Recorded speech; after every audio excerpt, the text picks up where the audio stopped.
2025 సంవత్సరం జనవరి 1వ తేదీ ఎలాంటి ప్రత్యేకమైన విధి విధానాలు పాటిస్తే సంవత్సరం మొత్తం అదృష్టాన్ని ఐశ్వర్యాన్ని అందిపుచ్చుకోవచ్చో ఈ వీడియోలో మనం తెలుసుకుందాం.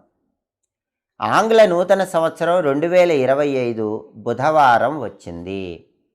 కాబట్టి 2025 జనవరి 1వ తేదీ బుధవారం వచ్చింది. కాబట్టి బుధవారానికి అధిపతి బుధుడు, కాబట్టి నవగ్రహాల్లో బుధుడు ఆకుపచ్చ రంగులో ప్రకాశిస్తూ ఉంటాడు. కాబట్టి ఆయనకి ఇష్టమైన రంగు ఆకుపచ్చ రంగు. కాబట్టి ఆ రోజు అందరూ కూడా ఆకుపచ్చ రంగు వస్త్రాలను ధరించండి.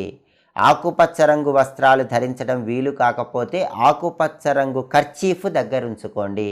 దానివల్ల బుధుడి బలం విశేషంగా కలుగుతుంది. ఆ బుధుడి బలం సంవత్సరం మొత్తం మీ మీద చక్కగా పనిచేస్తుంది. బుధుడు విద్యా ఉద్యోగ వ్యాపార కారకుడు. కాబట్టి విద్యా ఉద్యోగ వ్యాపార రంగాల్లో మంచి పురోభివృద్ధిని సాధించవచ్చు. అలాగే